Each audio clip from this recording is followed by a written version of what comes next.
तो क्या हाल है आप लोगों का। स्वागत है इस वीडियो में। और ये वीडियो हम पढ़ रहे हैं क्लास 9th का chapter number 3 Nazism and rise of Hitler. और ये वीडियो सीरीज़ का पार्ट 3 है। इसके पहले मैंने 2 वीडियोस किए इस चैप्टर के ऊपर, जिसका लिंक मैंने नीचे डिस्क्रिप्शन में दे दिया है प्ले लिस्ट में। आप वहाँ से उन सभी वीडियोस को देख सकते हैं, यानी कि इस चैप्टर के सारे वीडियोस को देख सकते हैं। तो आइए हम आगे बढ़ते हैं और पढ़ते हैं इस टॉपिक को। तो देखिए, अब हमारा टॉपिक हमारे सामने है टॉपिक नंबर 1.3, जिसका नाम है द ईयर ऑफ डिप्रेशन। तो देखिए, इसके पहले हमने देखा था कि जो जर्मन सरकार थी, जो वाइमर रिपब्लिक की जो सरकार थी, उसने जो जर्मन मुद्रा थी, यानी जर्मन जो जैसे इंडिया में रुपी होता है, जर्मन जो करेंसी थी मार्क, उसका प्रोडक्शन इतना ज़्यादा बढ़ा दिया था कि $1 के मुकाबले करीब मिलियंस बिलियंस मार्क हुआ करते थे। यानी एक तरफ $1, दूसरी तरफ 1 करोड़ मार्क, यानी $1 में आपको 1 करोड़ मार्क मिलने लगा था। इतनी बुरी हालत हो चुकी थी। तो यहाँ तक हमने समझा। तो उसके बाद जो अमेरिका था वो आया था बीच में, उसने इन्वेस्टमेंट किए थे जर्मनी में, और भी बहुत सारे प्लान्स बनाए थे ताकि जर्मनी को रिवाइव किया जा सके इस तरह के प्रॉब्लम से। तो अब हमारे सामने है द ईयर ऑफ डिप्रेशन। तो देखिए, ये सभी चीज़ें जब हो रही थी, तो उसके बाद कुछ स्टेबिलिटी आई थी। जब अमेरिका ने इन्वेस्टमेंट किया, तो उसके बाद 1924 से लेकर 1928 तक जर्मनी में बहुत ही स्टेबिलिटी देखने को मिली। लेकिन ये जो स्टेबिलिटी थी, ये बिल्कुल क्या कहते हैं, टेम्प्ररी थी, जैसे कि रेत पर बनी हुई। जैसे ही रेत पर से सपोर्ट हटा, वैसे ही ये पूरी स्टेबिलिटी खत्म हो गई। जैसे कि जर्मन इन्वेस्टमेंट और इंडस्ट्रियल रिकवरी जो भी था, वो पूरी तरह से डिपेंडेंट था शॉर्ट टर्म लोन्स जो कि दिया गया था यूएसए द्वारा, मेनली दिया गया था यूएसए द्वारा, और भी जगहों से लिए गए थे लोन। तो देखिए, ये जो सपोर्ट था, ये जो यूएसए सपोर्ट कर रहा था और भी दूसरे जो देश सपोर्ट कर रहे थे, ये सपोर्ट को इन देशों ने वापस खींच लिया जैसे ही वॉल स्ट्रीट एक्सचेंज क्रैश कर गया 1929 में।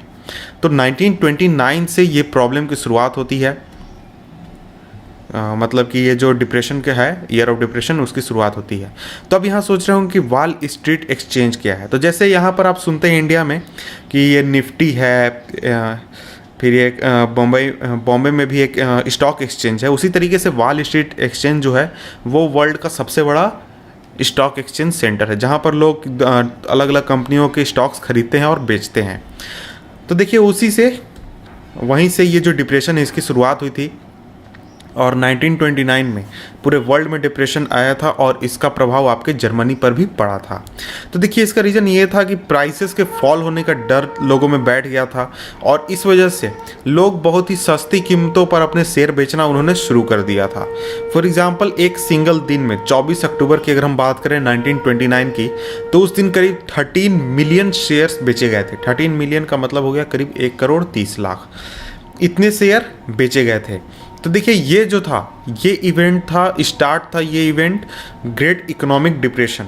और ये जो डिप्रेशन था, ये करीब 4 से 5 सालों तक चला था पूरे वर्ल्ड में। और अगर हम यूएसए की बात करें, तो अगले 1929 से 1932 के बीच में, इन 3 सालों में जो नेशनल इनकम था यूएसए का, वो पूरी तरह से गिर गया था आधे पर। यानी कि नेशनल इनकम अगर 10 लाख रुपए था, तो फिर ये आ गया था 5 लाख रुपए पर। इतना ज़्यादा गिर गया था नेशनल इनकम यूएसए का, हम यूएसए की बात कर रहे हैं। और उसके वजह से आप समझ सकते हैं कि जो फैक्ट्रीज थे वो बंद हो गए, एक्सपोर्ट्स जो होते थे वो भी गिर गए, और फार्मर्स जो थे उनको सही कीमत नहीं मिलने लगा, क्योंकि जितने भी इस पे लोग थे वो मार्केट से अपना पैसा निकाल रहे थे, क्योंकि उन्हें लॉस होने का डर था। इस वजह से उनका कोई सामान खरीदने को तैयार नहीं था। तो इस तरह के प्रॉब्लम्स काफ़ी ज़्यादा बढ़ गए थे, और इसका इफ़ेक्ट ये पड़ा कि पूरे यूएस इकोनॉमी में जो रिसेशन आया, यानी यूएस इकोनॉमी में दबाव आया, यूएस इकोनॉमी एक तरह से कमज़ोर हो गई। तो उसका असर जो है पूरी दुनिया पर पड़ा, और पूरी दुनिया ने इस प्रॉब्लम को महसूस किया। और इससे जर्मनी जो था वो सबसे ज़्यादा प्रभावित होने वाला इलाका था। German economy was the worst hit by the economic crisis. उसका रीज़न ये था कि जैसे मैंने ऊपर बताया कि जो लोन लिए गए थे वो मेनली यूएसए से लिए गए थे, और इसी वजह से जर्मनी में कुछ स्टेबिलिटी आई थी और जर्मनी रिवाइव करने की कोशिश कर रहा था। तो बात यह है कि जब पैसा ही नहीं रहा, इंडस्ट्री में से पैसा ही खींच लिया गया, तो उसके बाद इंडस्ट्री में से सपोर्ट खींच लिया गया और उसका प्रोडक्ट, अगर मान लीजिए कोई प्रोडक्ट जर्मनी में बनता है तो उसको खरीदेगा कौन, इस तरह की प्रॉब्लम्स भी आ गई थी।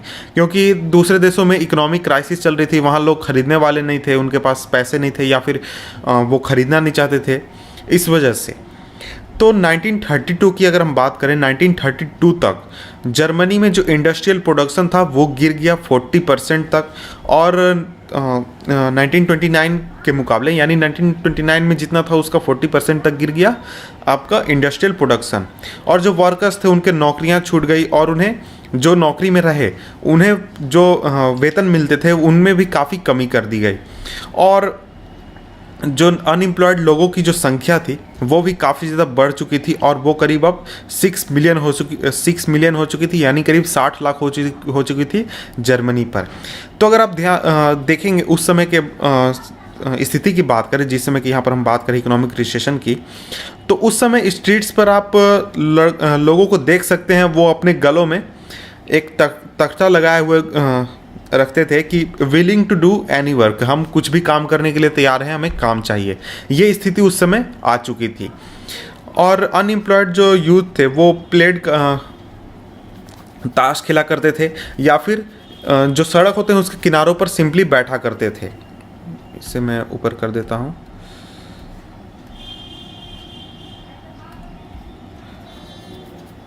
बैठा करते थे, और या फिर डेस्परेटली वो लाइन लगाए हुए थे लोकल एम्प्लॉयमेंट एक्सचेंज पर, जहाँ पर लोगों को नौकरियाँ के लिए रखा जाता है। तो ये स्थिति उस समय हो चुकी थी, लोगों के पास करने के लिए कुछ काम नहीं था, और ज़्यादातर जो मजदूर वर्ग था या फिर कोई काम करने वाले लोग थे वो इस वजह से काफ़ी ज़्यादा परेशान थे। तो जैसे जैसे जॉब्स की संख्या घटने लगी और लोग अनएम्प्लॉयड होने लगे, तो जो यूथ लोग थे, यानी जो नौजवान लोग थे, उन्होंने क्रिमिनल एक्टिविटीज़ की ओर अपना रुख किया और उसी से कुछ पैसे कमाने की कोशिश की, और इस तरह की परेशानी काफ़ी ज़्यादा बढ़ चुकी थी। और इसके बाद आगे बढ़ते हैं, नेक्स्ट पैराग्राफ हम देखते हैं। तो जो इकोनॉमिक क्राइसिस था उसने लोगों के मन में काफ़ी ज़्यादा तनाव और काफ़ी ज़्यादा डर भर दिया था, और जो मिडिल क्लास था, जैसे स्पेशली जो सैलरी पर अपना गुजारा करने वाले जो लोग थे, एम्प्लॉयज़ या फिर जो पेंशन पाने वाले लोग थे, उन्होंने देखा कि उनकी जो सेविंग्स है उनकी वैल्यू काफ़ी ज़्यादा गिर रही है। उसका रीज़न ये था कि करेंसी का जो वैल्यू था वो काफ़ी ज़्यादा गिर रहा था। पहले मान लीजिए उन्होंने 100 रुपये बचा कर रखे हैं, उनके पास 100 रुपये हैं, और 100 रुपये में पहले 1 केजी आलू मिला करता था, लेकिन अब उनके पास तो रुपये 100 ही रह गए, लेकिन अब 1 किलो आलू लेने के लिए आपको 10,000 रुपये चाहिए। 10,000 रुपये में आपको 1 केजी आलू मिलता है। तो इस तरह से देख सकते हैं कि उनके रुपए का जो वैल्यू था वो काफ़ी ज़्यादा गिर गया इस इकोनॉमिक क्राइसिस की वजह से, और इस वजह से काफ़ी ज़्यादा वो परेशान होने लगे। जो स्मॉल बिजनेसमैन थे, या फिर जो सेल्फ एम्प्लॉयड लोग थे, या फिर जो रिटेलर्स थे, जो दुकान खोल कर बैठे थे, उनको काफ़ी ज़्यादा प्रभाव इसका देखना पड़ा। तो यहाँ पर आपको वॉल स्ट्रीट एक्सचेंज बताया गया कि क्या होता है वॉल स्ट्रीट एक्सचेंज। और यहाँ इमेजेस में आप देख सकते हैं कि देखिए, ग्रेट डिप्रेशन के दौरान जो अनएम्प्लॉयड लोग थे उन्हें वेज भी नहीं मिल सकता था और शेल्टर भी नहीं मिल सकता था, क्योंकि इतनी ज़्यादा संख्या थी अनएम्प्लॉयड लोगों की। और ये ज़्यादातर आपको होमलेस पर्सन हुआ करते थे, जो कि इस तरह के लाइनों में आप देखने को मिल जाते थे। और सर्दियों के दिनों में काफ़ी ज़्यादा इन्हें परेशानी होती थी, और इन्हें अगर शेल्टर चाहिए होता था तो इन्हें काफ़ी ज़्यादा लाइन में लगना पड़ता था और इंतज़ार करना पड़ता था, और इसके लिए उन्हें पैसे भी देने होते थे। और इस तरह जैसे ये सोए हुए हैं यहाँ पर लाइन में, इस तरह से सोने के लिए भी उन्हें पैसे देने पड़ते थे। तो आप समझ सकते हैं कि उनकी स्थिति क्या थी। और अब हम आगे बढ़ते हैं। तो जो स्मॉल बिजनेसमैन थे, सेल्फ एम्प्लॉयड लोग थे, और जो रिटेलर्स थे, उन्हें उस तरीके से सफ़र हुआ कि उनका सारा बिजनेस बर्बाद हो गया, पूरी तरह से ख़त्म हो गया। तो जो ये जो सेक्शन था सोसाइटी का, जैसे कि जो बिजनेसमैन थे या फिर सेल्फ एम्प्लॉयड लोग थे, इन्हें काफ़ी ज़्यादा डर इनके मन में बैठ गया कि इनके साथ प्रोलिटरलाइजेशन होने वाला है। तो ये वर्ड क्या होता है, इसका मतलब मार्क्सिज्म में हम अगर बात करें, या फिर सिंपली भी अगर हम बात करें, तो इसका मतलब होता है कि आप अगर कोई बिजनेसमैन है या फिर आप कोई जॉब करते हैं, या फिर किसी तरीके का आप कुछ अच्छा काम करते हैं और आपकी अच्छी स्थिति है इकोनॉमिकली, तो आप ऐसी स्थिति में आ जाएंगे जिस समय आपकी जो स्थिति होगी वो बिल्कुल एक मज़दूर के बराबर होगी, यानी उस मज़दूर की स्थिति में आप पहुंच जाएंगे। मतलब कि आप अगर अभी दुकान चला रहे हैं, आपका अच्छा खासा बिजनेस है, लेकिन अगर ये प्रोसेस आपके साथ होता है, प्रोलिटरलाइजेशन है, ये अगर प्रोसेस आपके साथ होता है तो आपकी जो स्थिति होगी वो एक मज़दूर के बराबर हो जाएगी, उतनी आपकी कमाई हो जाएगी और उतने ही पर आपको गुजारा करना पड़ेगा। तो ये सिंपली इसका मतलब होता है। तो इस तरह के डर लोगों में काफ़ी ज़्यादा बैठ चुके थे, क्योंकि उनके बिजनेस पूरी तरह से ख़त्म हो चुके थे, उनके जितने भी प्रोडक्ट्स थे वो सेल नहीं हो रहे थे, क्योंकि लोगों के पास पैसा ही नहीं था खरीदने के लिए। बहुत ज़्यादा संख्या में लोग अनएम्प्लॉयड थे, उनके पास जॉब नहीं थे, या फिर जिनके पास था भी तो उनके पास उतनी ज़्यादा संख्या में पैसा नहीं था कि वो खरीदें और इनके बिजनेस अच्छी तरह से चलें। उनके मन में ये एक बहुत ज़्यादा तनाव था कि उनकी जो रैंक है सोसाइटी में वो बिल्कुल रिड्यूस हो जाएगी वर्किंग क्लास के बराबर, या फिर उससे भी ज़्यादा ख़राब स्थिति में पहुंच सकते हैं, अनएम्प्लॉयड स्थिति में। तो इसमें सबसे अच्छी कंडीशन में वैसे वर्कर्स थे जिन्होंने खुद को ऑर्गेनाइज करके रखा हुआ था, यानी ऑर्गेनाइज वर्कर्स जो थे उन्होंने अभी कुछ अपने आप को बचा कर रखा था, क्योंकि वो पूरी तरह से ऑर्गेनाइज थे। अगर उन्हें उनसे काम करवाना था तो आपको उनके शर्तों पर ही आप काम करवा सकते थे।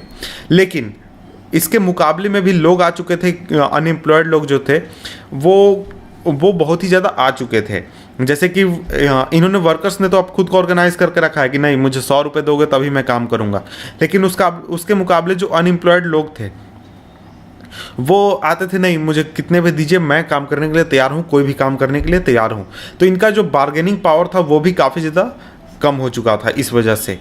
और जो बड़े बड़े बिजनेस थे वो काफ़ी ज़्यादा क्राइसिस में पहुँच चुके थे, और जो ज़्यादातर मास था, यानी ज़्यादातर जो पॉपुलेशन था जो पेजेंट्री पर निर्भर करता था, वो काफ़ी ज़्यादा अफेक्टेड हुआ, क्योंकि जो एग्रीकल्चरल प्रोडक्ट्स थे उनके जो प्राइसेस थे वो काफ़ी ज़्यादा गिर चुके थे।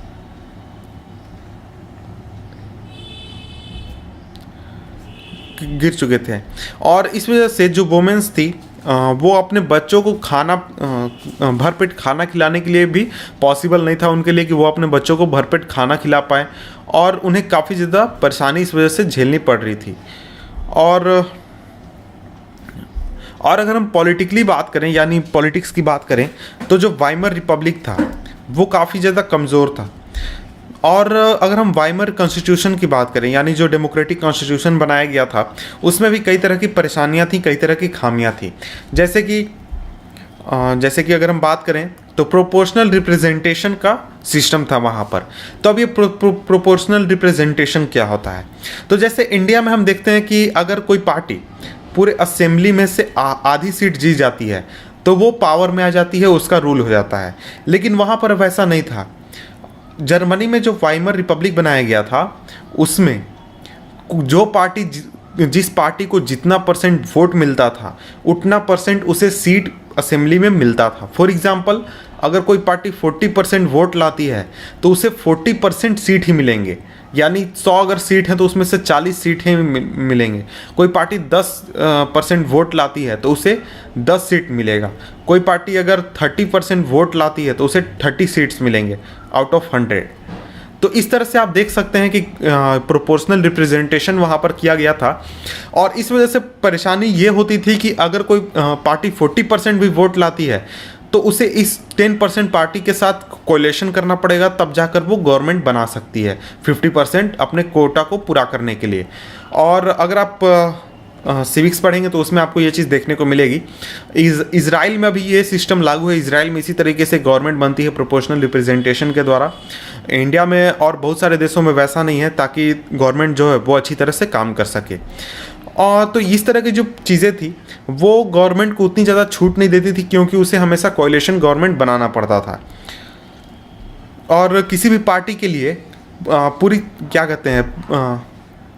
पूरा फुल मेजोरिटी पाना एक तरह से इम्पॉसिबल था, क्योंकि जनरली लोगों को उतना ज़्यादा वोट नहीं मिलता था और गवर्नमेंट जो है वो नहीं बन पाते थे। तो इस तरह की जो खामियां थी उसके वजह से डिक्टेटरशिप के लिए बहुत ज़्यादा चांसेस वाइमर रिपब्लिक में छोड़ दिए गए थे, जिनको ध्यान उतना ज़्यादा नहीं दिया गया था। और इसके बाद आर्टिकल 48 था, एक आर्टिकल 48 था वाइमर रिपब्लिक में, जो कि प्रेसिडेंट को ये पावर देती थी कि प्रेसिडेंट जो है वो इमरजेंसी इम्पोज कर सकता है, सिविल राइट्स जो है उसको सस्पेंड कर सकता है और खुद बैठकर शासन कर सकता है। और अपने छोटे से लाइफ में जो वाइमर रिपब्लिक था उसने करीब 20 डिफरेंट कैबिनेट्स देखे थे, यानी 20 उसने अलग अलग सरकार देखे थे, और जिनका एवरेज जो लाइफ था वो था 239 डेज। तो यानी अगर कोई गवर्नमेंट बनती थी तो वो जनरली 239 डेज में ख़त्म हो जाती थी। और इसके अलावा आर्टिकल 48 का भी रिप्रोड्यूस काफ़ी ज़्यादा देखा गया था। इसके अलावा जो क्राइसिस जो था उसको सही तरीके से मैनेज नहीं किया गया, और जो लोग थे उन्होंने डेमोक्रेटिक सिस्टम में, डेमोक्रेटिक पार्लियामेंट्री सिस्टम में अपना कॉन्फिडेंस खो दिया, और इस वजह से कोई भी दूसरा इसमें अपना कॉन्फिडेंस खो दिया, जो कि कोई भी अलग ऑप्शन देने नहीं पाया। तो इस वजह से आप देख सकते हैं कि यहाँ पर आपको एक चीज़ समझ में आई होगी कि देखिए इकोनॉमिक डिप्रेशन तो हुआ, लेकिन उसके साथ साथ जो लोग थे उन्होंने अपना जो कॉन्फिडेंस था डेमोक्रेटिक सिस्टम में उसमें खो दिया कि नहीं देखो डेमोक्रेसी जो है वो सही तरीके से मैनेज नहीं कर पाती है, वो हमारे देश के लिए अच्छा नहीं है, डेमोक्रेसी को नहीं होना चाहिए। डेमोक्रेसी की जगह अगर कोई राजा होता या फिर कुछ उस तरह का सिस्टम होता तो हमारा जो देश है वो इस तरह की परेशानियों को झेलने के लिए परेशान नहीं होता, और इस तरह की परेशानी हमें कभी भी देखना नहीं पड़ता। और पहले भी मैंने आपको पिछले वीडियो में बताया था कि देखिए जो वियना की संधि हुई थी, यानी कि फर्स्ट वर्ल्ड वॉर के बाद जो संधि हुई थी, फर्स्ट वर्ल्ड वॉर के बाद जो संधि हुई थी उसमें भी इसी गणराज्य ने, इसी डेमोक्रेटिक सिस्टम में उसे स्वीकार किया था। तो लोग इस वजह से भी परेशान थे कि देखो वहाँ पे भी इन्होंने हमारी नाक कटवा दी और यहाँ पर आकर हमारे देश को पूरी तरह से इन्होंने बर्बाद कर दिया है। तो इसलिए इस तरह के सिस्टम को नहीं होना चाहिए। तो देखिए ये तो हमने समझा वाइमर रिपब्लिक के बारे में। अब हम नेक्स्ट वीडियो में समझेंगे कि हिटलर जो है वो पावर में कैसे आया, वो पावर में राइज कैसे हुआ। तो मिलते हैं आपसे हम नेक्स्ट वीडियो में इस टॉपिक के साथ, हिटलर राइज टू पावर, जिसका लिंक मैंने नीचे डिस्क्रिप्शन में दे दिया। आप नीचे डिस्क्रिप्शन में देख सकते हैं, इस वीडियो का लिंक है, तो आप वहाँ से देख लें इस वीडियो को। मिलते हैं नेक्स्ट वीडियो में, तब तक के लिए गुड बाय।